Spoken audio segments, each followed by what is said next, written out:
Hey, what's up YouTube? DJI have launched a new drone into the Mavic series and with a lot of improvements in terms of obstacle avoidance and tracking. Let's see how well it does. Better than its competitor Skydio.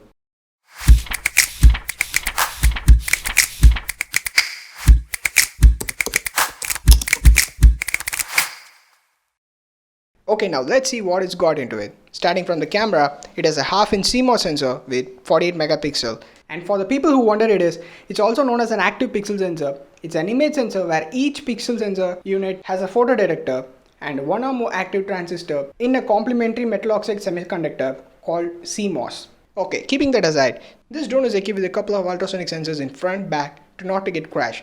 And the forward sensor has a detection range of 0.35 meters to 44 meters. While at the back it is capable of detecting the range from 0.37 meters to 47.2 meters. And a couple of sensors at the bottom with an auxiliary light for especially while landing, just look after the perfect surface to land. This camera is equipped with a gimbal, which is really important for stabilization purposes.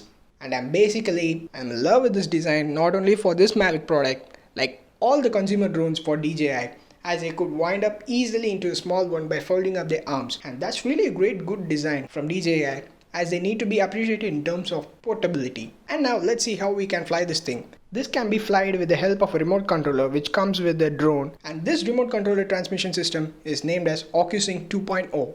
And we need to attach our smartphones into it so that the flying can be monitored and controlled by looking into the phone screen. And this controller can support Lightning, micro USB and USB Type-C connectors. And the phone we use for it should install the DJI Fly app, and all it's done is a go for the takeoff. Now this drone is capable of taking pictures and videos. Starting off from pictures, this thing can take up HDR images and HDR panoramic images with high detail. And in terms of video, this thing is equipped with a ton of features. Starting off by 8K hyperlapse, which is incredible, and shoots a normal video at 4K 60fps with HDR capability, and can shoot slow-mo videos for up to 240 fps. And the intelligent features like cinematic shots, where you can just tap on your phone where it should focus and it just flies away to get the best aerial shots. And another feature is the Active Track 3.0, where you can give the objects to be focused, and as the object moves, the drone can fly along the objects while avoiding the objects autonomously, and that's a feature worth trying.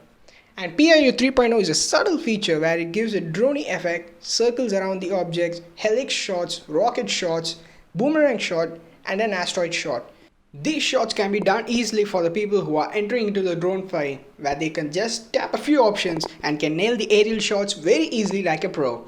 As we went through the flying aspects, how good is for video editing? As this retains the color profile with more information for post-processing, this has a H.2.65 video codec which records more information and uses less storage comparatively, and preserves the dynamic range, which is really great for video transmission. Speaking of which, this can transmit live video stream up to 10 kilometers, yes 10 kilometers away with the 1080p resolution. This is possible by using 2.4 GHz or 5 GHz band. The difference between those two frequencies is that 2.4 GHz provides a coverage at longer range but transmits at slower speeds, while 5 GHz can provide less coverage with higher speeds. And this drone can automatically switch between those frequencies seamlessly and stays up in the air for around 30 minutes. And DJI claims that this is one of the best flight time for Mavic series, and this thing flies with a maximum speed of 68 kilometers per hour in sport mode for fast and responsive actions. Here comes the important feature, the obstacle avoidance. DJI claims that it has a better avoidance capability than any other DJI consumer drones, as this uses the APAS 3.0 system, which is Advanced Pilot Assistance System. This feature avoids things which comes on its way and even remembers where it started the journey. This APAS technology is based on 3D mapping up of environment as it flies. This APAS 3.0 is better for object following and improves the obstacle avoidance in complex areas in real time. And with the help of auxiliary light at the bottom, the visibility and automatic flight planning is improved for landing automatically. And this feature is improved over its predecessors. Now with all that is known, how well it stands out comparing to its competitor Skydio, as the Skydio uses a ton of AI and processing power using the NVIDIA cores. Well, as you see in the video by DC Rainmaker, he tested out the two drones. I'll link down the video below. He clearly says that the DJI nails the obstacle avoidance pretty smoothly, while the Skydio just tries to be fancy and overthinks and loses its subjects pretty badly. And this is where the DJI obstacle avoidance stands out from its competitor, and this is clearly shows us even though we have a high computational power, the algorithms matter.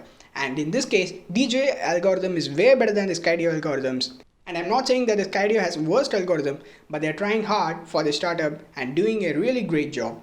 And in terms of price, the DJI is $799 and Skydio is just $999. And that's it for the video. I hope you guys enjoyed watching it. Thank you for watching. Do leave a like, comment, and I'll try to answer as much as possible. And subscribe to have more videos like this.